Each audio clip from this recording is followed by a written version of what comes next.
फिर से बोल रहा हूं, जैसे जैसे आपकी सेल बढ़ती जा रही है उसी अनुपात में आपको लीडर बढ़ाने, ये बात दिमाग में बिठा लीजिए।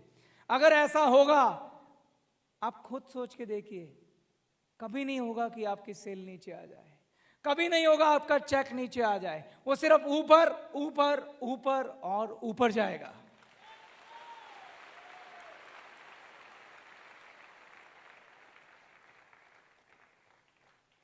तीसरी महत्वपूर्ण प्रमोशन है ईडी लेवल। आपको एक बात याद होगी, जब मैं अपनी शेयरिंग आपके साथ कर रहा था,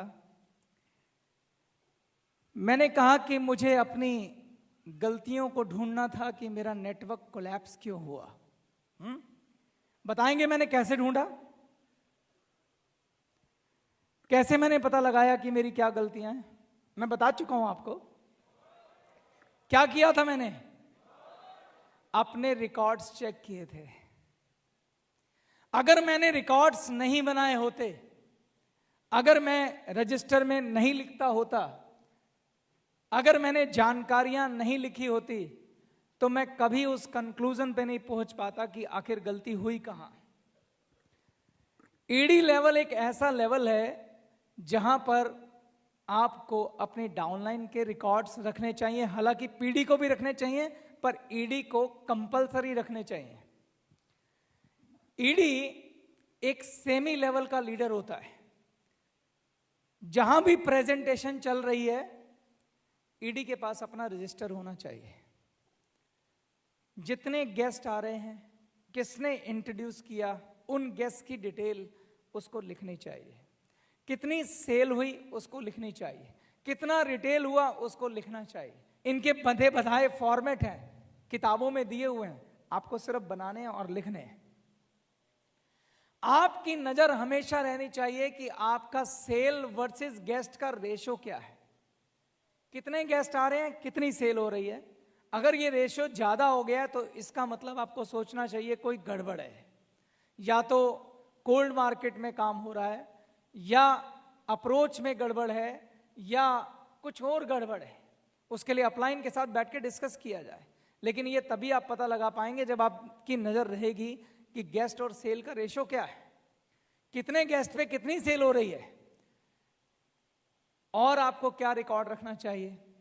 आपको रिकॉर्ड रखना चाहिए कि आपके यहां सेल की ग्रोथ क्या है। अगर एक लिमिट से ज्यादा ग्रोथ हो गई है तो भी ध्यान देने की जरूरत है, एक लिमिट से कम ग्रोथ हुई है तो भी ध्यान देने की जरूरत है कि कोई ना कोई कारण अवश्य है। अगर एक लिमिट से ज्यादा ग्रोथ हो गई है तो आपकी बत्ती जल जानी चाहिए कि अरे भाई, ज्यादा लीडर चाहिए, ज्यादा ट्रेनिंग देनी पड़ेगी, ज्यादा पीडी चाहिए। इसलिए रिकॉर्ड्स रखना बहुत इंपॉर्टेंट है। और ये रिकॉर्ड्स आपको अपनी अपलाइन एसडी के साथ लगातार डिस्कस करने चाहिए। ईडी को अपने गोल बनाने चाहिए। डाउनलाइन की मीटिंग पहली तारीख को लेनी चाहिए और उनके गोल निर्धारित करने चाहिए, लक्ष्य निर्धारित करने चाहिए। आपकी डाउनलाइन में टीम वर्क की जिम्मेदारी भी ईडी की होती है। ये सारी लीडरशिप के विकसित होने के गुण हैं। एक ईडी लेवल पर अपने डाउनलाइन को साथ लेके कैसे चला जाता है, ये एक लीडर सीखता है। एक ईडी लेवल पर डाउनलाइन के एक एक स्टेप पर नजर रखने की कला ईडी लेवल पर आप सीखते हैं। ईडी लेवल पर आप रिपोर्ट्स निकालना सीखते हैं। ईडी लेवल पर आप एनालिस्ट बन जाते हैं। ईडी लेवल पर आप बीमारियां पकड़ना सीख जाते हैं। ईडी लेवल पर आप अपनी बीमारियों का इलाज अपने डाउनलाइन को बताते हैं। ईडी लेवल पर आप लीडरशिप के सेमी लेवल पे पहुंचते हैं। अगर ईडी लेवल पर आप जो जो करना होता है करेंगे तो धीरे धीरे आप महान लीडर की तरफ अपने आप बढ़ते जाएंगे। महान लीडर की मैंने आपको एक लक्षण बताया था कि महान लीडर हमेशा दूसरों की मदद करने को तैयार रहते हैं। महान लीडर देने की कला जानता है। ये बिजनेस दोस्तों देने का है, लेने का नहीं है। जब जब इस बिजनेस में आप लेने की सोचेंगे, आपको कुछ नहीं देगा। इस बिजनेस की एक कमाल की क्वालिटी है। क्या क्वालिटी है? आप दूसरों की जिंदगी बनाइए, आपकी अपने आप बन जाएगी।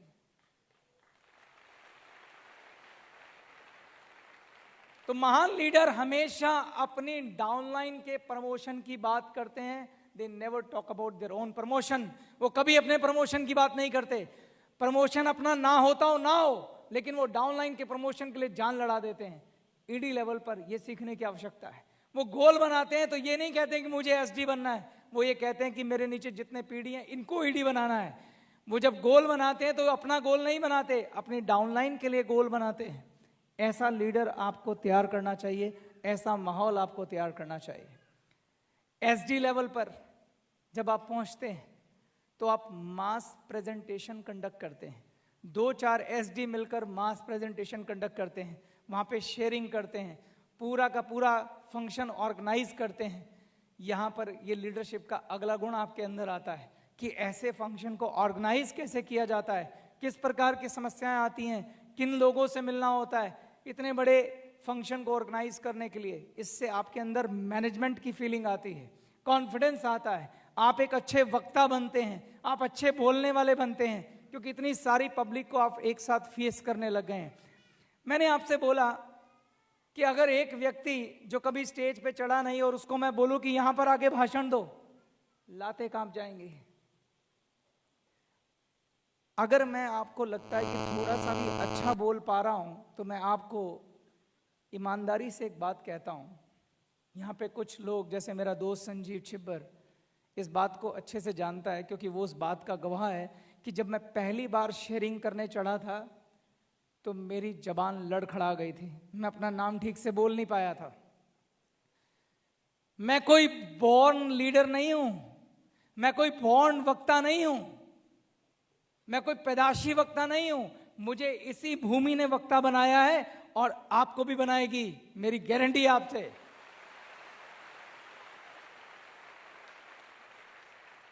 लेकिन ये सिलसिला सीडी लेवल पे शुरू हो जाता है। इसलिए मैंने बोला कि ग्लेज में वो दम है कि लोगों की जिंदगी बदल सकता है। तो एसडी लेवल पर एक एसडी का काम होता है कि डाउनलाइन को सम्मानित करना। जिन डाउनलाइन ने कुछ कर गुजरा है उनको सम्मानित करना, जिन डाउनलाइन ने अच्छा किया है उनकी तारीफ करना, उनको स्टेज पे बुलाना, ऐसे फंक्शन ऑर्गेनाइज करना जैसे कि अचीवमेंट डे महीने में कम से कम एक बार करना चाहिए। और ये जिम्मेदारी एसडी लेवल पे होती है। एसडी को भी सारे रिकॉर्ड्स रखने चाहिए, एसडी को अपनी ईडी के संपर्क में रहना चाहिए, उसे लगातार उसका रजिस्टर चेक करना चाहिए, उसे चेक करना चाहिए कि किन जगहों पे गैस सेल रेशो में दिक्कत है, किन जगहों पे गैस कम आने शुरू हो गए हैं, ताकि जाके पता किया जाए क्या वहाँ ये वाली बीमारी तो नहीं लग गई कि लीडर ना विकसित हो रहे हो, किसी ने चेतन हांडा की तरह कोई एक्सपेरिमेंट तो नहीं कर दिया वहाँ पे। ये सब काम एसडी करता है। और आरडी वो सब करता है जो एसडी करता है, लेकिन आरडी मास लेवल पर ट्रेनर बन चुका होता है। एसडी और आरडी ऑलमोस्ट सभी क्लासेस के ट्रेनर, सर्टिफाइड ट्रेनर बन चुके होते हैं। वो लोग वॉलंटियर सर्विसेज करते हैं, वो बड़ी बड़ी मीटिंग्स ऑर्गेनाइज करते हैं। आरडीज पैरेलल आरडीज को इनवाइट करते हैं कि मेरे मीटिंग के अंदर मेरे डिस्ट्रीब्यूटर को मोटिवेट करो। आरडीज लोगों के लिए एग्जाम्पल होते हैं, आपका लाइफस्टाइल उनके लिए एग्जाम्पल है, आपके चेक उनके लिए एग्जाम्पल है, आप उनके प्रेरणा स्रोत हैं, क्योंकि आपने सफलता पाई है, आपने सफलता पाई है। वो आप जैसा बनना चाहते हैं, आप लीडरशिप का फाइनल स्टेप हैं, आप लीडरशिप का फाइनल कदम हैं। और डीडी और जीडी फाइनेंशियल फ्रीडम और फाइनेंशियल फ्रीडम और फाइनेंशियल फ्रीडम और उसके साथ टाइम फ्रीडम के लिए है। लेकिन वो डीडी फाइनेंशियल फ्रीडम और टाइम फ्रीडम कमा सकता है जो एक एक स्टेप पर नजर रखते हुए अपने आरडीओ को विकसित करता है, जो अपनी डाउनलाइन में सेल के अनुपात में लीडरशिप को विकसित करता है। वही डायमंड और ग्लोबल डायमंड टाइम फ्रीडम और फाइनेंशियल फ्रीडम को हासिल करता है।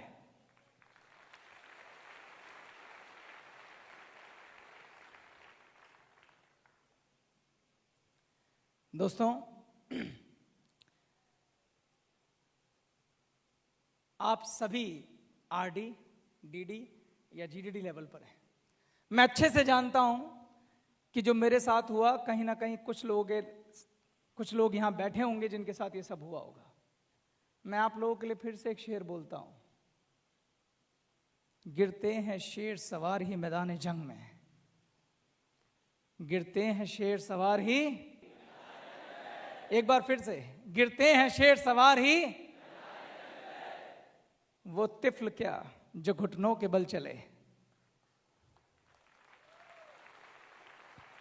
दोबारा उठिए, खड़े हो जाइए, अपनी गलतियों को स्वीकार कीजिए। कोई बुराई नहीं है, मैं भी कर रहा हूं यहां से, आप भी कीजिए, क्योंकि जब जब आप अपनी गलतियों को स्वीकार करेंगे तो सुधार की संभावनाएं बढ़ेंगी। सुधार की संभावनाएं जब बढ़ती हैं तो सफलता की संभावनाएं बढ़ती हैं। और जरूरी अहम नहीं है, जरूरी सफलता है। अहम से कुछ नहीं होता, सफलता से सपने पूरे होते हैं। तो अपने सपनों का आह्वान कीजिए, उठिए और एक ऐसी ग्लेज का निर्माण कीजिए, एक ऐसी ग्लेज कंपनी बनाइए जो पूरे वर्ल्ड में, हर देश में अपना परचम लहराए।